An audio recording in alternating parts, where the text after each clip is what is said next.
Boa noite, amigos e amigas do blog do Chicão Somavila. Estamos iniciando mais um programa, O Ponto da Política.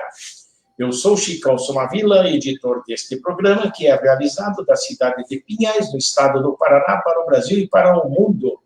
Hoje é quarta-feira, 11 de novembro de 2020, são exatamente 19 horas e 30 minutos. E lembrando que domingo é o dia da votação, o dia das eleições em todo o Brasil, o dia que nós vamos lá escolher os novos dirigentes, né? Muitos vão para a reeleição, os novos dirigentes executivos e dos legislativos desse imenso Brasil, né? Mas a nossa pauta de hoje é sobre a polêmica da vacina no Brasil, criada aí por Bolsonaro, né? E a polêmica da vacina e a pólvora, né, também chinesa. Você veja só, né, no século XIX, a China inventou a pólvora, que Bolsonaro agora quer usar contra os Estados Unidos. Então, só para a gente ver como é que são as coisas, as ideias, as mudanças, enfim, né? O pessoal é contra, não, porque é comunista, isso e aquilo e tal, e não, vamos usar a pólvora. E a pólvora é uma invenção chinesa, né? Vamos lá. E para esse bate-papo aqui, na conexão está o professor, cientista político, sociólogo, economista e pesquisador da Universidade Federal do Paraná, Marcelo Marcelino. Tudo legal aí em Curitiba? Salve, Marcelo, e salve também a chuva, né? Que é muito boa. Então, meu nobre camarada, satisfação mais uma vez em poder conversar com você e com nossos telenautas de toda a semana aí. A chuva, evidentemente, é um alento, né? Porque tivemos um ano bastante atípico se comparado com a história de Curitiba, né? Porque nós já tivemos, em alguns outros momentos da história, aqui do Paraná, Curitiba e região metropolitana, momentos de estiagem. Mas esse ano eu nunca vi nada parecido.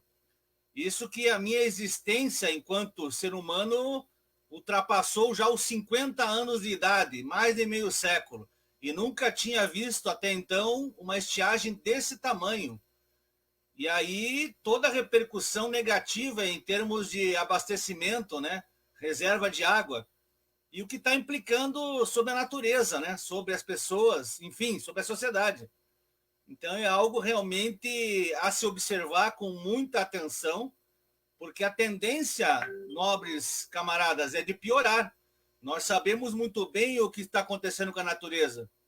O que o processo de industrialização fez, continua fazendo, somado agora com toda a forma de acumulação até mais que primitiva do capital, né? Às custas do meio ambiente, dos recursos naturais de todo mundo aí, né? Então nós estamos retornando a um momento de devastação ainda maior que já tivemos no século XIX para o século XX, no processo de acirramento da industrialização. Nós tivemos no Brasil fases de desmatamento absurdas, né? Desde o pau-brasil a gente experimentou todas as fases, né? E agora nós estamos numa fase bolsonarista do desmatamento no Brasil, que é a mais terrível, talvez, do século XX, até mais do que no começo deste século, que era o de exploração do cacau, da borracha, e de todas as formas absurdas de você degradar a natureza, né? Às custas do capital. Então, terrível esse momento histórico, né? E vamos viver muito mais se a gente não se mobilizar para tentar acabar com tudo isso daí, acabar com o absurdo dessa turma aí que está querendo só se dar bem às custas de todo mundo, né? Da maioria do trabalhador, da maioria do meio ambiente e de todo mundo aí. É isso aí, principalmente nos grandes centros urbanos e regiões metropolitanas, como temos aqui, como temos no Rio, como temos em São Paulo, como temos em Minas Gerais, Belo Horizonte, enfim, né? como o emprego fica bastante difícil, a vida fica difícil no interior, enfim, porque não é todo o interior, todos os estados que têm lá suas faculdades, seus meios de sobrevivência, enfim, para empregar a mão de obra, enfim, das pessoas que vão nascendo, enfim, as pessoas têm que vir para os grandes centros, né, urbanos, e com isso os municípios vão abrindo espaço para a especulação imobiliária, em áreas de mananciais, né, em áreas aí de preservação ambiental, os municípios, por conta, às vezes por conta de financiamento de campanha, ou de um apoio em campanhas eleitorais, enfim, abrem mãos, né, e liberam o surgimento aí de prédios, de conjuntos habitacionais. É uma situação bastante difícil, às vezes, sem muito critério, não é verdade? Critério só do capital, amigos. Não existe outro critério a não ser o critério dos interesses capitalistas, da pior espécie possível. E aí todos eles estão em conluio, né? Capital financeiro, capital imobiliário, capital da devastação do meio ambiente, dos recursos naturais, todos eles estão cada vez mais articulados para reproduzir e ampliar essa máquina de exploração absurda capitalista. Não pois é, sem dúvida, realmente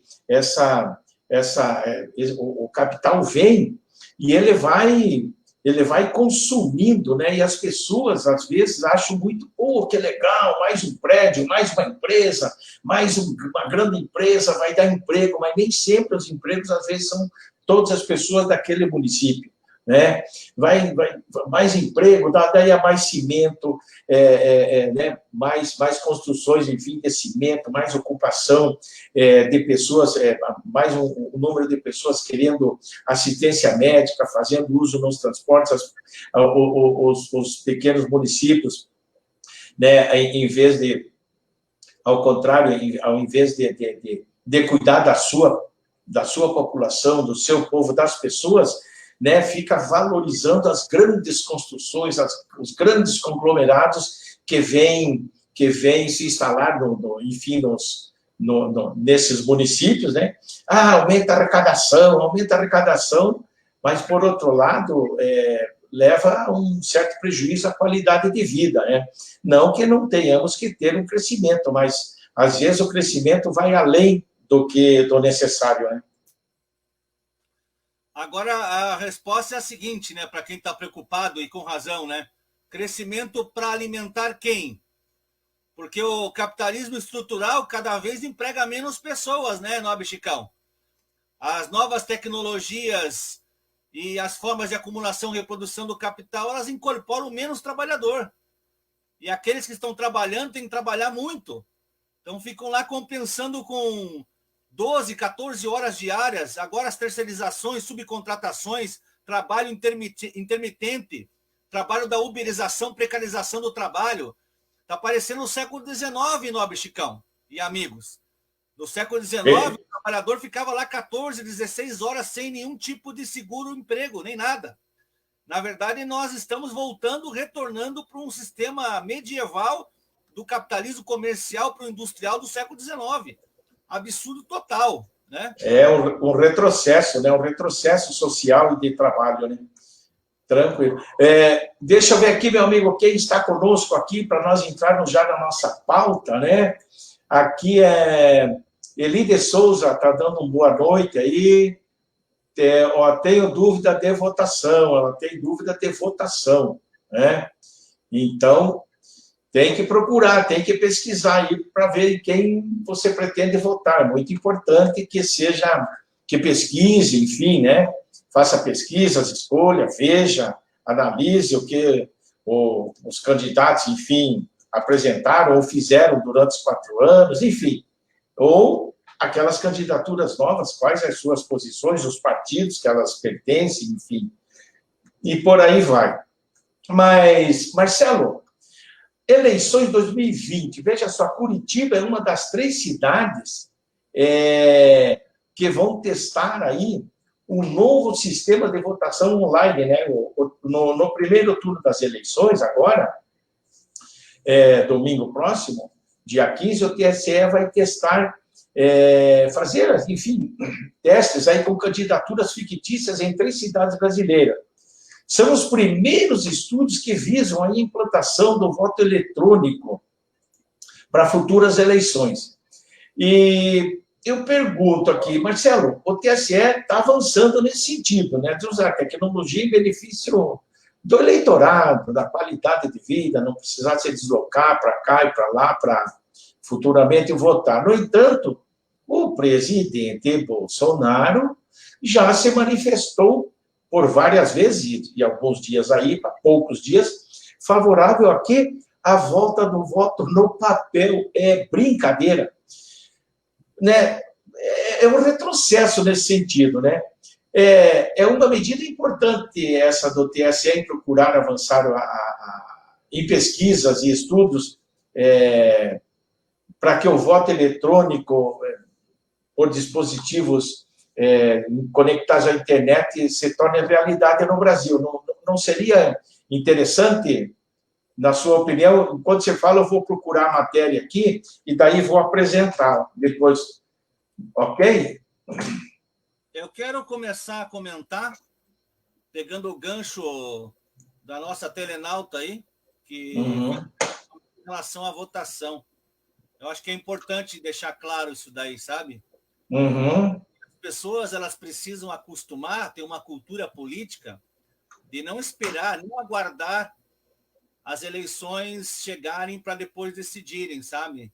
Eu acho que é um processo que a pessoa precisa procurar se politizar ao longo da sua vida e não observar apenas as campanhas eleitorais, que geralmente são muito mentirosas, né? Assim como a imprensa tradicional. Eles omitem, mentem de forma, claro, ardilosa, né, para que não se perceba que eles estão mentindo, mas a omissão e a mentira, a fake news é produzida pelo próprio grupo empresarial das empresas tradicionais da imprensa nacional e estrangeira. A gente tem que ter muito cuidado, por isso que o conhecimento é uma coisa que a gente tem que prezar muito, sabe? Eu acho que as pessoas precisam começar a participar mais da política, não apenas como forma de escolha em momentos de tempos em tempos eleitoreiros ou eleitorais. Eu digo eleitoreiros porque os interesses estão aí, né? Muitos interesses de candidatos que não têm absolutamente nada a ver com a luta dos trabalhadores. Não tem nada a ver com a luta dos interesses da sociedade, das políticas públicas. Querem pegar o gancho simplesmente como oportunistas da situação eleitoral. Então a gente tem que denunciar isso daí. Enquanto cientista político, não adianta analisar academicamente o processo eleitoral, o processo político institucional. Nós temos que participar da sociedade, não apenas escolhendo os candidatos, mas também sendo protagonistas da história política, não só do Brasil, da região que a gente vive, seja lá a província, o estado, mas a localidade, o bairro, a periferia. Nós temos que participar da política e construir uma mobilidade política, construir uma organização das pessoas em torno da política, e não apenas esperar chegar às eleições, né? E aí eu digo o seguinte também, como a gente está aqui para ser uma voz crítica do processo, todo o processo eleitoral, a gente tem que deixar claro o seguinte: o Bolsonaro, ele é um agente oportunista, né? Ele é um sujeito do baixo clero da política que já está há mais de 30 anos aí. E ele colocou a família toda a serviço da máquina política dele, para reproduzir a existência do clã, da estrutura familiar de parentesco dele e dos seus interesses de plantão e ocasião, que estão permanecendo há muito tempo, diga-se de passagem, telenautas. Porque mais de 30 anos se passaram e o Bolsonaro cresceu muito, assim como sua família e as suas estruturas relacionadas aos interesses do Centrão. Então é um sujeito perigosíssimo que está aí, está nessa continuidade. Vai completar 2 anos de mandato e, na verdade, o Brasil está descendo a ladeira abaixo. Ele está situação de uma crise política, econômica, institucional. Olha, a última vez que nós vimos isso desta forma, dessa magnitude, foi na ditadura civil-militar empresarial no Brasil, lá há 40 anos, 35 anos atrás, na redemocratização. A questão do voto impresso, ou que você possa confirmar o voto imprimindo o seu voto, seria a maneira mais correta, sabe, Nobre, Chicão e amigos? Porque quando você não confirma o voto, tentando imprimi-lo e confirmando realmente se, pelo menos nessa forma, comprovando que esse voto foi efetivado, fica difícil também. Como é que a gente vai acreditar nessas urnas eletrônicas, né? Se o voto na urna eletrônica ele já tem uma certa desconfiança com razão, o voto que você está fazendo por aplicativo é mais perigoso ainda, né? Quem que confia nisso daí? Vamos analisar muito bem, porque é uma decisão que a gente está tomando, pode ser irreversível lá na frente. Eu digo irreversível do ponto de vista da forma comodista que isso pode gerar na sociedade, sabe? Isso é muito complicado. Vai fetichizar o voto, vai transformar o voto numa coisa muito alienada do cidadão. Quer dizer, o cidadão vai ficar muito mais distante da política que ele já está. Aqui, viu, Marcelo? Aqui que eu vou ver aqui vou ler a matéria aqui, ó.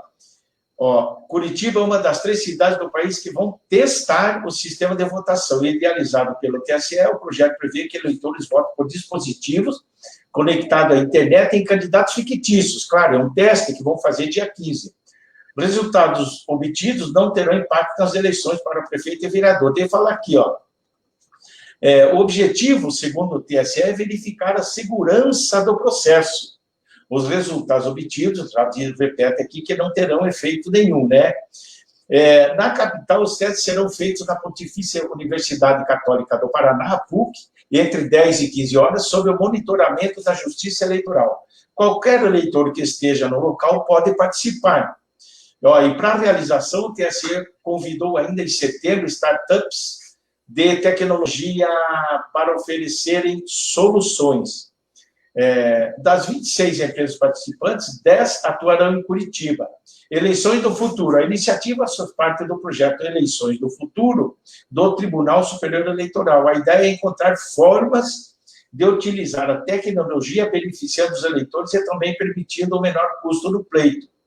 Aqui diz aqui, ó, atualmente as urnas eletrônicas exigem um investimento alto para aquisição, manutenção e logística.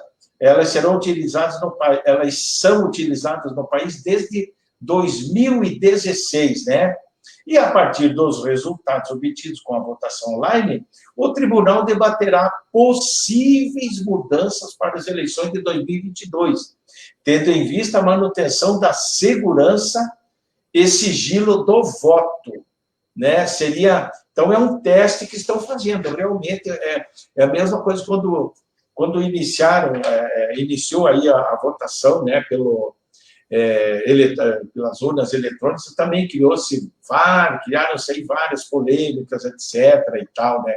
É claro que, como você falou, corre-se o risco, né? Corre-se o risco de algum resultado vir a ser alterado, alguma coisa assim. Mas você acha que é válido como teste, Marcelo? Não, tudo bem. Válido como um teste, isso vai acontecer inevitavelmente. Não tenho dúvida. A questão, para mim, ela é maior. Lembrando que as urnas estão em funcionamento desde 96, né? Vai fazer 25 anos agora, ano que vem, né? Elas iniciaram o seu processo de construção das eleições nessa forma de participação do voto digital, né? Começou lá atrás com o processo analógico, agora estamos caminhando para uma nova fase digitalizada, né? Um outro nível tecnológico mais avançado, né? Olha, eu tenho várias restrições, Nobre Chicão, não porque eu sou contra a tecnologia, não. Porque, na verdade, eu também sempre fui desconfiado do voto em papel. Eu acho que todos eles têm problemas seríssimos. Tanto o voto em papel, o voto nas urnas de forma digital, e agora eu voto por aplicativo, ainda mais construindo isso numa fase de golpe de Estado no Brasil, que a gente não terminou aí. Eu acho que a gente está indo para uma outra fase de um segundo golpe de Estado sem o Bolsonaro. E aí isso me preocupa muito, porque a democracia no Brasil, mesmo que formal, ela não foi restabelecida. Nós estamos ainda numa situação bastante difícil politicamente, uma crise política que combina pandemia com crise econômica seríssima. Quando acabar esse auxílio emergencial agora em dezembro e começar 2021 com o tamanho desse desemprego estrutural e conjuntural, nós vamos entrar numa crise ainda mais severa. E aí eu já adianto, mesmo que você vá perguntar daqui a pouquinho sobre a questão da queda do Bolsonaro, ou até já antecipo, a tendência de queda mesmo, é uma queda até 2022 que vai se acentuar, não tenha dúvida disso. Então, tudo isso está no bojo da discussão, né? Tudo isso daí a gente precisa discutir muito bem. O que a gente quer do eleitor? Que ele seja apenas um eleitor ou que ele seja, como eu falei agora há pouco, respondendo a questão da moça que nos colocou no chat agora uma questão importante. Em quem que eu vou votar? Como é que eu vou decidir isso daí? A decisão não pode ser em cima da hora, nunca. Nós temos que ter os nossos candidatos lá atrás, muito bem constituídos. Mas, para isso, a gente não pode esperar o momento da eleição. A gente tem que ir lá atrás e já construir uma forma política de mobilização. Ela mesma pode ser candidata. As pessoas têm que ser candidatos ou candidatas. As pessoas têm que participar. Se não for candidato, tem que apoiar candidatos. Tem que fazer campanha política. Tem que participar do pleito de alguma forma. Tem que ter mobilização política. Não adianta achar que a política é apenas uma escolha momentânea. A política está em todo dia, toda hora das políticas públicas e da ausência delas, que é muito maior do que a efetivação das políticas públicas para a sociedade. Então, são questões que eu quero para a gente estabelecer uma conexão com os telenautas, contigo aí, para a gente compreender que o processo é muito mais complexo do que simplesmente apertar um botão, nobre camarada. Perfeito, é exatamente isso. Não é só o exercício do voto, não é só no dia de votar. O exercício do voto, ele exige, como você falou mesmo, uma análise anterior ao dia da eleição. Ele exige estudos, exige pesquisa, né? Exige interesse em participar de uma agremiação política, ou de uma associação, ou se envolver, ou a gente ler, se informar mais, procurar mais informações sobre a política, o que é a política, a função de um determinado parlamentar, seja ele deputado federal, estadual, governador, presidente, prefeito, vereador, enfim. Tudo isso faz parte, né, Marcelo? Sim, é uma continuidade, né? E é uma construção, não tem construção social. A gente está muito dissociado disso daí. Infelizmente, a sociedade industrial e pós-industrial, ela está tornando o cidadão um cidadão passivo, um cidadão que só observa a cena do crime e nada faz para evitar o crime e para construir uma nova narrativa disso daí.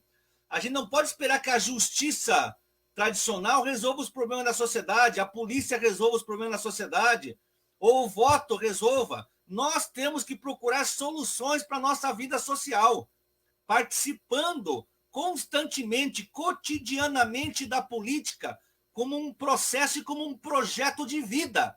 Aí que está a diferença de um cidadão que faz acontecer do que um cidadão que espera acontecer. E, geralmente, se ele espera acontecer, o pior vai acontecer para ele e para todo mundo. É isso aí. É isso aí. Deixa eu ver aqui, que eu quero... vamos partir para o outro assunto agora, que é sobre essa polêmica que deu aí sobre a vacina, a Coronavac, né? A morte que suspendeu as pesquisas da Coronavac foi, enfim, né? Ou então o motivo que suspendeu foi a morte de um voluntário por suicídio, né? De 33 anos. Eu vou mostrar aqui duas matérias aqui que eu separei. Deixa eu ver aqui se eu consigo me achar aqui, tá? Para a gente, eu vou ler algumas coisas aqui. Ó, por exemplo, aqui, ó. Veja só, essa matéria aqui é de ontem, né? Hoje já teve um desmembramento melhor, positivo, né? Morte que suspendeu pesquisa da Coronavac foi registrada como suicídio. Isso aqui do site do UOL, né? Aí fala aqui, a morte de um voluntário de 33 anos causou a suspensão das pesquisas da vacina, foi bastante divulgada ontem, hoje, aí nos grandes meios de comunicação. Ela não foi relacionada com os testes da Covid-19, por autoridades ligadas à pesquisa. Então, aqui diz uma série de informações. E eu tenho uma outra aqui também, que eu quero mostrar para a gente fazer, aí você fazer os comentários de um modo geral, né?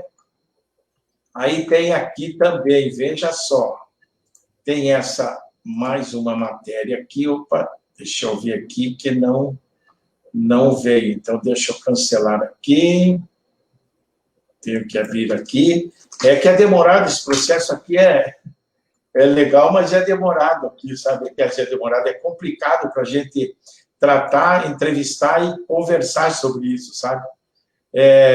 Daí tem aqui essa matéria também do UOL, do Estadão, né? Ó, Bolsonaro critica Dória e, sem provas, acusa a vacina de causar morte de invalidez. Também matérias, né, do dia 10, ontem, né? Sem mostrar provas, o presidente Jair Bolsonaro foi às redes sociais nesta terça-feira, ontem, a acusar a vacina chinesa contra a Covid-19 e causar a morte, olha só, de causar morte, invalidez e anomalia, e cantar vitória na disputa política que vem travando com o governador de São Paulo, João Dória, em torno do imunizante. Mais uma que, abre aspas, né, mais uma que Jair Bolsonaro ganha, escreveu o presidente da República nas redes sociais, né? Daí, tenho uma outra aqui, que vamos colocar tudo no mesmo pacote, né? Então, Marcelo, veja só, e aqui, ó, eu vou trazer a última aqui, essa aqui de hoje. Quero que você tenha um pouco de paciência comigo aí, e os que estão, o pessoal que está nos assistindo aí também, por favor, né? Então, olha aqui, Marcelo, veja só, vamos compartilhar aqui também, temos que mostrar todos os dois lados. Aqui é do dia 11, né, de hoje já, então, deixa eu aumentar aqui para o pessoal ver melhor aí. Ó, então, a Anvisa autoriza a retomada de estudos clínicos com a Coronavac, Agência Brasil. Aqui uma matéria da Agência Brasil. A agência que a Anvisa tinha suspendido, etc., ontem, a continuidade dos estudos, né, da Coronavac, né? A Agência Nacional de Vigilância Sanitária autorizou hoje, 11, né, a retomada do estudo clínico da vacina Coronavac, uma das que estão em fase de teste do país, conduzidos pelo Instituto Butantan. A agência, lá em São Paulo, né? A agência diz ter recebido do Butantan novas informações sobre o evento adverso grave, que levou a Anvisa a suspender o estudo na última sexta-feira. E após avaliar os novos dados apresentados pelo patrocinador, depois da suspensão do estudo, a Anvisa entende que tem subsídios, enfim, para permitir a retomada e tal, e tal, e tal. Bem, mediante isso tudo, meu nobre amigo, o Jair Bolsonaro, eu faço uma pergunta para você, quando ele politiza a questão da vacina no Brasil, ele trata com certa frieza as mais de 160 mil mortes já ocorridas no nosso país. Eu pergunto, ele faz por desconhecer a urbanidade, ou seja, as formalidades, as boas maneiras, o respeito, né, a civilidade, a cortesia que o cargo de presidente da República requer, ou ele faz isso em submissão a Trump, que ignora a crise sanitária mundial provocada pelo vírus da morte, o coronavírus? O que você teria a falar sobre isso, meu nobre amigo? Olha, Chicão e telenautas, o comportamento e a prática do Bolsonaro, ela continua sendo a mesma desde sempre. Ele não vai mudar agora. Tudo bem que ele é um sujeito ignorante, mas ele não é burro. Tem uma diferença entre a ignorância e a burrice. Ele é ignorante porque é uma pessoa realmente que não tem condições intelectuais mais sofisticadas. Nós sabemos disso. Mas ele não é burro ao ponto de não entender o que está acontecendo. Ele sabe muito bem o que está acontecendo. Significa que ele entrou numa guerra política e ideológica, que não tem nada a ver com... Ele utiliza a vacina, utiliza qualquer pretexto para uma disputa política, porque os eleitores dele, a base do Bolsonaro, é uma base que funciona assim, um mecanismo binário. Sim ou não, certo, errado, bom ou mal. Não existe uma abordagem mais sofisticada e complexa de análise. E ele utiliza isso muito bem, ele faz esse papel muito bem. Ele tem um compromisso, ele tem uma forma de agir, de se comportar, de toda uma tratativa com o seu eleitor, aqueles mais cativos, obviamente. E, na verdade, ele também utiliza dessa situação da vacina porque existe uma guerra híbrida no mundo. Uma guerra da vacina. Quem chegará primeiro? A vacina chinesa, a vacina russa, a vacina de Oxford, a Pfizer nos Estados Unidos. Veja que essa briga é uma disputa geopolítica estratégica. E aí a guerra híbrida está implícita e explícita através do Trump e do Bolsonaro. Vamos lembrar muito bem que o Biden também vai seguir com essa política de guerra híbrida, nobres amigos. Porque o Trump, nós sabemos que é fascista, mas o Biden também é o senhor da guerra do Iraque, da guerra do Afeganistão e de todas as políticas que já são conhecidas há muito tempo, porque o Biden é um político carreirista de décadas, muito mais longínquo que o próprio Trump. E é um sujeito do imperialismo, muito mais bem articulado com a indústria do petróleo. Por isso que o Bush apoiou e apoia o Biden, porque é da turma do petróleo, do mercado financeiro, da indústria armamentista. Tudo isso daí faz parte do pacote, nobre Chicão. O pacote do bolsonarismo é um pacote que tem a guerra híbrida e a guerra ideológica contra os adversários políticos que vão rivalizar com ele lá na frente. Ele já está olhando lá na frente.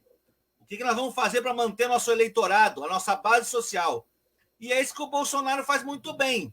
Ele faz muito bem. Só que a sociedade acaba sofrendo as consequências dessa atitude oportunista do Bolsonaro, uma atitude, evidentemente, que só interessa ao grupo do poder deles mesmos, deles próprios, e não interessa à sociedade.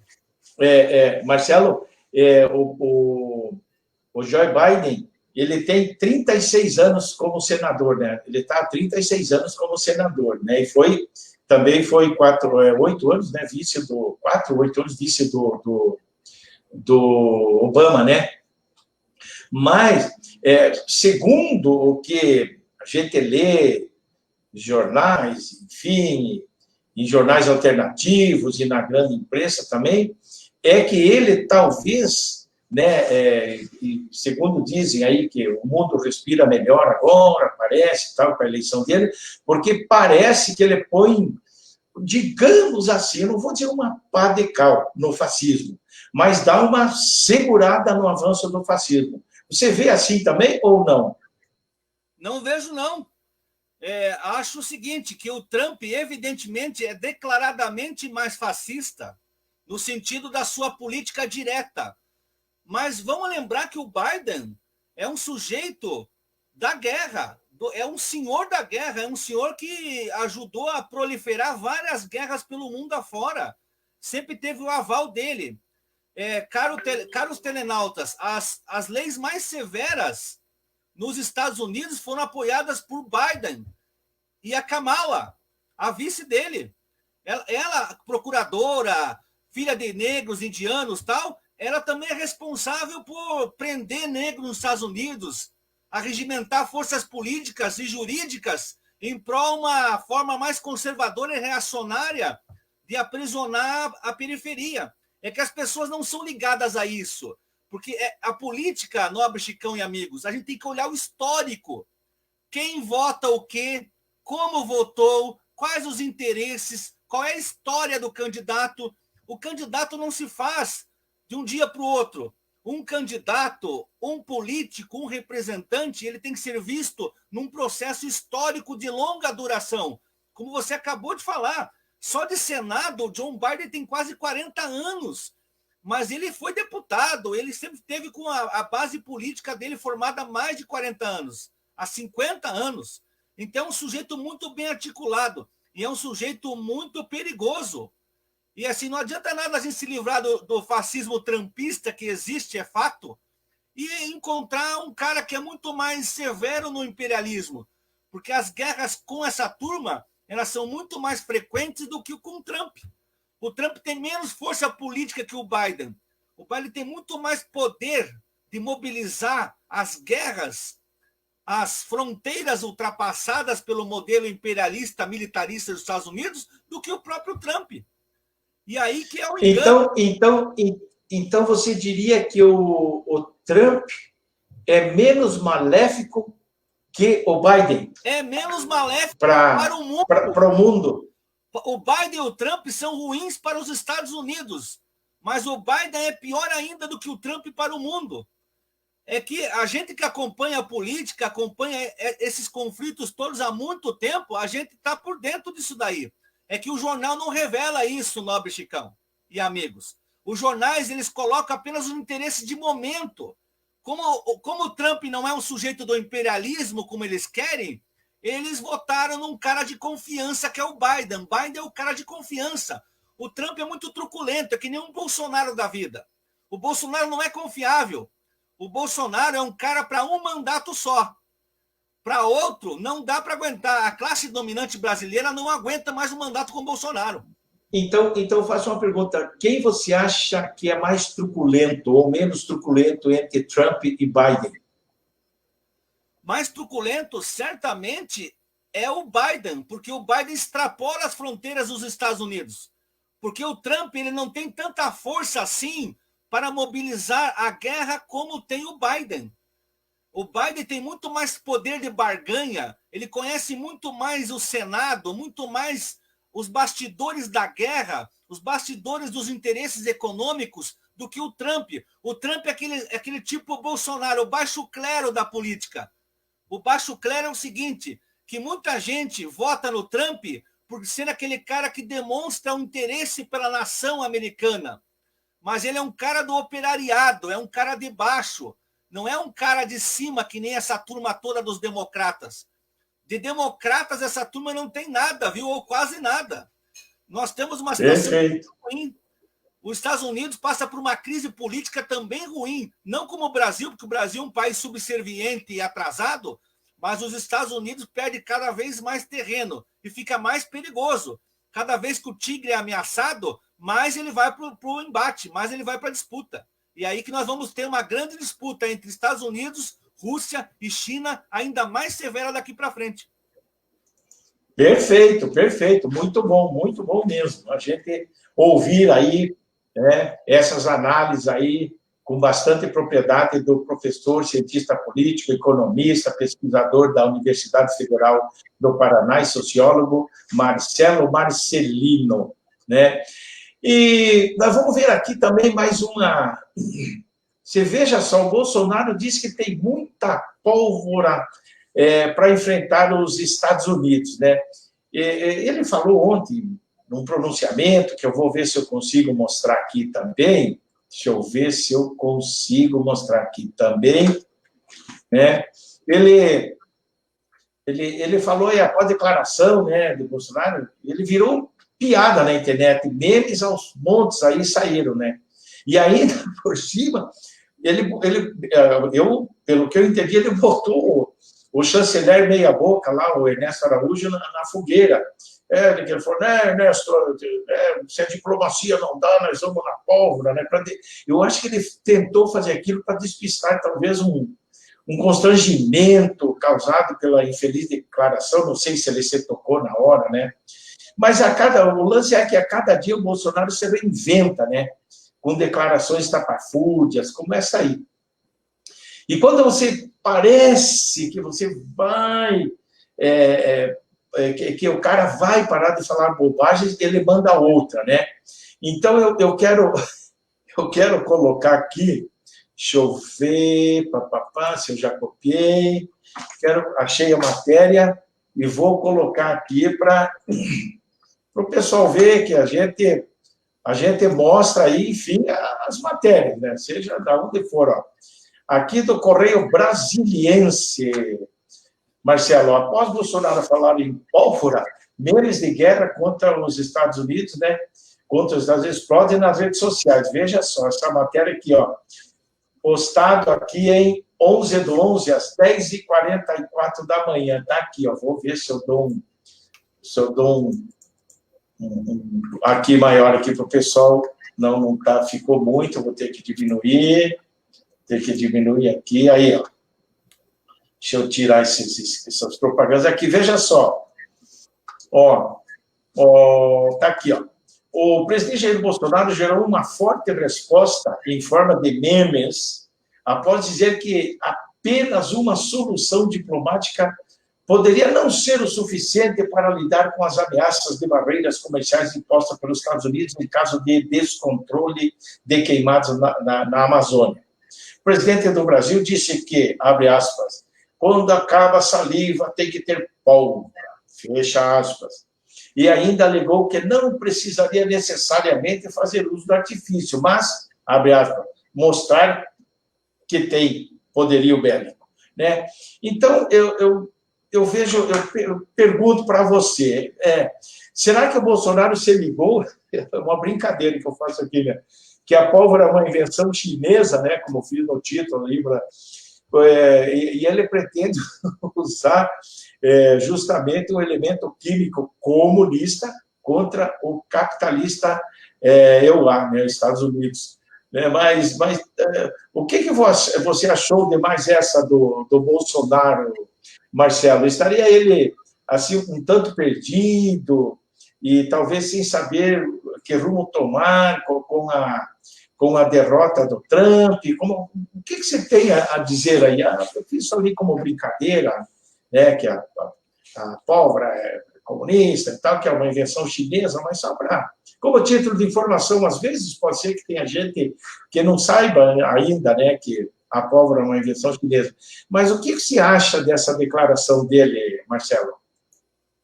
Então, só para fazer um comentário inicial, né? A pólvora é uma invenção chinesa fazem aproximadamente quase 1000 anos atrás, né? Século IX. Então, veja bem, né? Então, nós estamos falando de um milênio aí, né? Aliás, não é um século, um milênio.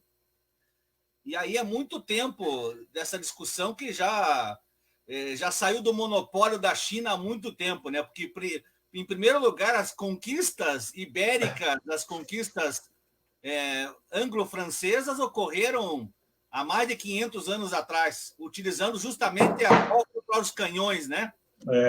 Os canhões das conquistas, né? Ultramarinas. Isso daí já perdeu até o sentido, a não ser que fosse uma brincadeira, obviamente, né? Como o pessoal está fazendo direto aí. Na verdade, é tudo distração, né, nobre Chicão e amigos? A gente, claro que não tem nem como levar a sério uma coisa dessa, porque ele não deve ser apenas um meme cotidiano, ou vários deles, mas como também não levar a sério uma declaração dessa, porque isso não é uma política real. Isso é apenas uma distração. Enquanto o Amapá não funciona, a rede elétrica lá, o Flávio Bolsonaro está sendo cada vez mais acuado. Quer dizer, tem um monte de coisa acontecendo negativamente para o Jair Bolsonaro. Ele inventa essas tiradas de situações assim do momento, né, nobre Chicão e amigos? Isso daí realmente reflete o bolsonarismo. O bolsonarismo é uma fábrica de pós-verdades, é uma fábrica de criacionismos das mais diversas maneiras. É o que aconteceu depois do golpe de Estado no Brasil. as fraturas políticas e ideológicas foram tão grandes, tão severas, que o bolsonarismo é o resultado da crise política no Brasil. E o que mais me preocupa não é isso, não, porque o Bolsonaro não teria condições de guerrear nem mesmo com a Venezuela, porque a Venezuela tem uma base armamentista muito mais poderosa que o Brasil, muito mais. Imagine pensar nos Estados Unidos, é um tiro só de distração. Não te cortando, desculpe, você já continua com o teu raciocínio, mas você falou alguma coisa aí. Ó, Guedes quer privatizar Correios, Eletrobras e Porto de Santos até 2021. É o que você falou, enquanto o Bolsonaro fala asneira, né? Enquanto, e está aqui, ó, tá aqui do UOL, né? Do UOL em São Paulo. O ministro da Economia, Paulo Guedes, afirmou hoje que pretende privatizar até o final do ano que vem os Correios, Eletrobras, o Porto de Santos e o portfólio da PPSA, Pré-Sal Petróleo, empresa criada pelo governo para negociar contratos de exploração do pré-sal. Então, você veja, desculpe, eu só trouxe aqui a título de informação, né? E você estava falando aí que realmente o governo brasileiro ele não consegue guerrear nem com a Venezuela e tal. Então, amigos, essa notícia que você postou aí, acho que você fez muito bem, porque reflete o governo Bolsonaro. O governo Bolsonaro é um capacho dos Estados Unidos. Então, jamais faria qualquer coisa para desagradar o chefe lá. Como o chefe, no momento, é o Trump, até 31 de dezembro, então ele faz todo um teatro, né? Toda uma balbúrdia que se instalou aí, mas depois vai sentar e negociar com os diplomatas norte-americanos do Biden e vai estar tudo certo. Eles vão se dar bem no final das contas, porque extrema-direita com direita, mesmo que seja nas mãos dos democratas, eles vão se resolver. O problema são governos mais progressistas de esquerda. Aí que está o problema. Aí é golpe, né? Toda hora golpes na América Latina, os mais diversos. Golpe na Bolívia, que agora teve que voltar para trás, porque não teve jeito de acalmar a população, golpe no Equador, a tentativa constante de golpe na Venezuela, o golpe no Peru também, agora no Peru, exatamente, golpe branco no Peru, como já teve lá um golpe branco com o Lugo no Paraguai, lá foi o primeiro de todos lá, né? Então, a instabilidade é com a esquerda, não é com a direita. A direita se acerta depois, eles se ajeitam. É só um tiro, só de distração, para fazer as privatizações e desmanchar o Estado-nação. É isso que eles querem. É destruir o funcionalismo público, uma grande ameaça para o neoliberalismo, destruir as empresas públicas, o patrimônio cultural, o patrimônio dos recursos naturais que nós temos no Brasil. É um governo de desconstrução e desmanche geral, a pedido e a mando do imperialismo estadunidense e também a mando da classe dominante e privilegiada de séculos no Brasil, como sempre a gente consegue, de certa forma, expor nas pesquisas do Núcleo de Estudos Paranaense da Universidade Federal do Paraná. São as famílias históricas no poder que ainda continuam com Bolsonaro, sem Bolsonaro e com os Estados Unidos e seus consórcios espalhados pelo mundo. Perfeito, muito bem. Deixa eu ver aqui, tá? Agora nós estamos falando aqui no último assunto, né?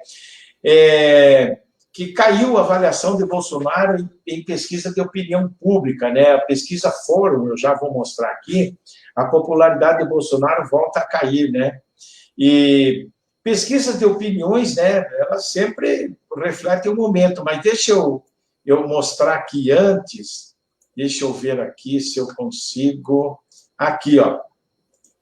Veja só. Então, nós estamos mostrando matérias que nós pegamos de diversos jornais aí, enfim. Ó, pesquisa Fórum, popularidade de Bolsonaro volta a cair e ruim ou péssimo bate 40%. Em abril, Bolsonaro chegou a ter 19,6% de avaliação negativa e 46% de ótimo ou bom. Agora o cenário é outro, confirma, ó, 11 de novembro de 2020. Está aqui, ó. Bolsonaro está aqui, tá? Beleza. Aí diz, ok. Em trajetória de queda, diz a matéria, vou ler um pedaço, que a avaliação do governo Jair Bolsonaro, sem partido, voltou a piorar nesta nova pesquisa Fórum do mês de novembro. A revista Fórum vem fazendo uma pesquisa mensal, né? O levantamento mostra que a parcela da população que considera a administração ruim ou péssima, que era de 35,3% em agosto e 36,5% em outubro, voltou a subir agora para 40%, hein? Para 40%, ruim ou péssima. Na outra ponta, o índice de ótimo e bom, que era de 37,5% no final de agosto, caiu para 34,9% no começo de outubro, e agora, no início de novembro, chegou a 30,9%, uma diferença de aproximadamente 7% em 2 meses, né? O índice de brasileiros também, que considera o governo Bolsonaro regular, cresceu na margem de erro. Eram 24,1% no final de agosto, 26,2% em outubro, e agora representam 27%, né? E aqui diz que os que não quiseram responder ou não souberam responder são 1,6%, etc, etc, etc. Então, meu nobre amigo, eu digo que pesquisa de opiniões, elas refletem o que a percepção da sociedade num determinado momento, né? E esses números apresentados aí nesse momento seriam reflexos do comportamento. Eu pergunto para você, meio falastrão de Bolsonaro, que um dia diz uma coisa, outro dia diz outra, ou é reflexo das denúncias de rachadinhas envolvendo seu filho, né, Flávio Bolsonaro, teu amigo da família, Fabrício Queiroz, ou ainda é reflexo da redução do valor do auxílio emergencial, enfim, a sociedade já sente um cansaço, digamos assim, das atitudes de Bolsonaro. Você teria como fazer uma análise, é possível fazer uma análise, o que poderia ter causado essa caída de popularidade? Olha, Chicão e nobres amigos telenautas, são vários fatores concomitantes, ou estão juntos e misturados, como dizem o popular, né? Só deixa eu ler 2 nomes aqui, perdão. Fernando Valois, Jefferson Heleno e Wilson Antonini estavam aqui na página pessoal ali, que eu não tinha visto. Mas, por favor, deixa eu ver aqui também. Tá. Por favor, continue. Desculpe eu te cortar assim, mas eu tinha que ler aqueles nomes ali que estão nos seguindo. Não tem problema, nobre Chicão. Temos que dar atenção também às pessoas que participam, né? Porque o programa é feito com as pessoas, né? É aquilo da política que a gente sempre fala, né? Sem as pessoas participando, mesmo que seja no boa noite, nos comentários, concordando ou não concordando, faz parte do processo da engrenagem para alimentar a mídia alternativa, né? Porque sem ela a gente não consegue evoluir, né? Não consegue desenvolver uma crítica sobre as coisas. Até aproveitando um gancho teu, desculpe, eu quero dizer mais uma vez, comunicar também mais uma vez, que eu já falei na live passada, que muitas vezes as notificações o Facebook não manda, não sei qual o motivo e tal, e às vezes as notificações do programa de hoje vai chegar para muitas pessoas amanhã, entende? E então as pessoas não veem, às vezes, no dia. Tanto é que aquela nossa que nós fizemos estava um número razoável, agora explodiu, entende? Depois de passando dias e tal. Então eu peço aos internautas que desculpem se às vezes a gente não lê algum nome, não lê algum comentário, é porque ele não chega em tempo, às vezes, aqui. Eu não sei o que acontece. Por favor, continue. Não, é boa a tua observação aí. Isso está acontecendo até com canais mais, digamos que... Maiores. O 247, a Revista Fórum, o Opera Mundi, né, o DCM, acontece direto também com eles. Tanto eles que eles fazem direto pelo YouTube, quanto pelo Facebook. Está tendo um chamado delay aí de chegada das informações e do processo de codificação da base instrumental técnica que coloca no ar, né, todos os programas da rede social. Talvez essa questão seja, pelo menos parcialmente resolvida com o avanço tecnológico. E eu até acredito que isso vai ser resolvido. O que vai ser pior para a gente que faz uma mídia alternativa crítica é que existem barreiras à chegada dos meios de comunicação alternativos. Assim como acontece concordando ou não, ou parcialmente com o Duplo Expresso toda hora é uma mídia bloqueada pelo sistema. Toda hora eles sofrem baixas, né? E aí tem que colocar no ar novamente, daí perde aquele pessoal que está acompanhando, aí não sabe onde é que foi parar o link. É toda uma questão também política e econômica, sabe? Perfeitamente. Não é só tecnológica, infelizmente. São interesses outros que a gente não sabe muito bem onde que eles estão posicionados, né?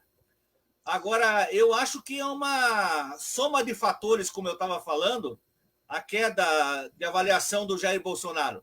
É uma série de fatores misturados aí, combinados. Agora, Chicão e amigos, o que mais me chama a atenção para a gente, digamos, balizar a queda do Bolsonaro, empiricamente comprovada por essa pesquisa em particular, é a questão da crise econômica, Nobre Chicão. A crise econômica ela está batendo a porta mesmo com o auxílio emergencial ainda acontecendo. Muitas pessoas recebem o auxílio emergencial, apesar da queda. E isso daí está, com certeza, batendo na popularidade do Bolsonaro. Eu estou pensando aqui, Chicão e telenautas, quando o auxílio emergencial ruir de vez, que agora é em dezembro.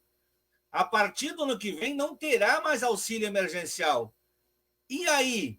A popularidade... E ele já reduziu para 300, né? Então, veja só, está acompanhando justamente a questão da redução do auxílio ou até o término do auxílio para alguns, né? Alguns perderam o direito do auxílio também e voltaram para o status do Bolsa Família, por inúmeras razões. Ou porque foram descoberto na conta dessa pessoa um outro rendimento, que mesmo que parcial, porque, na verdade, esse cadastro aí é muito falho, sabe? Tem uma série de problemas, pessoas que estão recebendo sem ter o direito de receber, pessoas que perderam o benefício, mesmo tendo o direito de continuar recebendo. Então, tem uma série de problemas aí. E aí, quando terminar o auxílio, como é que vai fazer com esse desemprego absurdo, estrutural e conjuntural no Brasil? Essa crise enorme, não é só no Brasil, é crise mundial, a crise econômica mundial, que não é só por causa da pandemia, é por causa da crise econômica do capitalismo nesse momento, que reflete, inclusive, a crise de 2008 ainda, Nobre Chicão e amigos. Essa crise agora da pandemia, ela explodiu na pandemia, mas ela já vinha com problemas desde a crise de 2008. A gente que é economista sabe como é que funciona a questão do capitalismo, né? Tem aquela acomodação cíclica do capital, onde o Estado intervém aqui e acolá, tem algumas medidas que servem para protelar o problema, só que agora bateu na porta. Não tem como protelar mais o problema. Agora eles vão tentar entrar num outro reset. Vão fazer um reset da economia mundial e vão tentar, com isso daí, não perder o processo de acumulação e reprodução do capital. Só que para a população vai ser muito ruim. E para o Bolsonaro, com mais 2 anos de mandato, Chicão, o governo dele vai naufragar, porque as privatizações só vão acabar de vez com a economia brasileira. Elas vão destruir a economia brasileira e as políticas públicas que ainda resistem no Brasil para a população.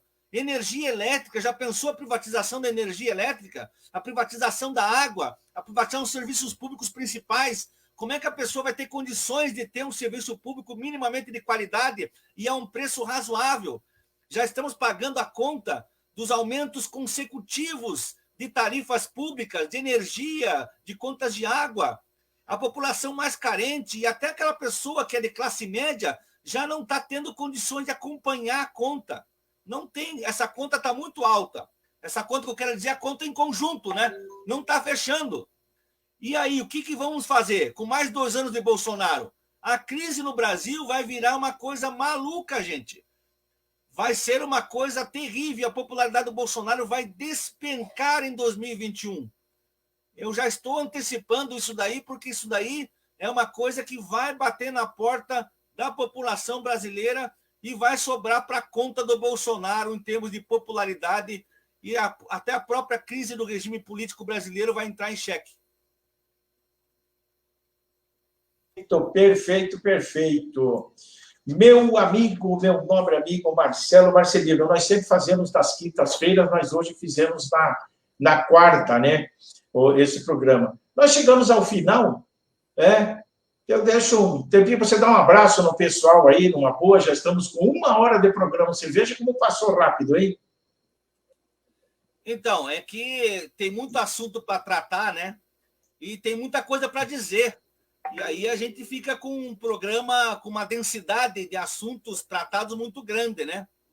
E a gente vai condensando muitos deles e vai promovendo um grande debate político aqui também no programa, porque a política ela não está só no parlamento ou está só no momento da eleição. Todos os programas que falam sobre economia estão falando sobre política. Todos os programas que falam sobre a sociedade estão falando sobre política. Por isso que o nome do seu programa é até muito bem apropriado, porque é o ponto da política. Qual é o ponto da política, afinal? É o ponto que converge em todos os interesses da sociedade que nós vivemos aqui atual. Esse é o ponto da política, onde convergem todos os assuntos, educação, família, até questões chamadas e ditas reservadas, como as questões ideológicas da igreja, das religiões. Isso também é política.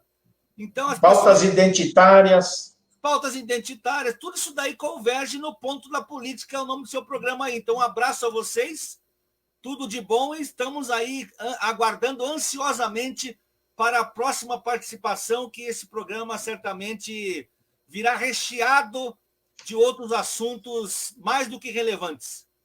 Legal, legal, legal. Eu digo, e para o pessoal sempre ficar esperto, de olho, né? E nós também, né, Marcelo, que dependendo, às vezes, dependendo do assunto, a gente adianta o programa ou adia, enfim, mas quinta-feira, nunca além da quinta, né? Podemos fazer quinta e sexta, terça e quinta, quarta e quinta, ou quarta, como hoje, quando aparecer, e sempre está aparecendo assuntos de importância, que a gente possa debater, a gente, né, se comunica e manda ver aí. Então, aquela banca de modelo aí para printar a foto aqui.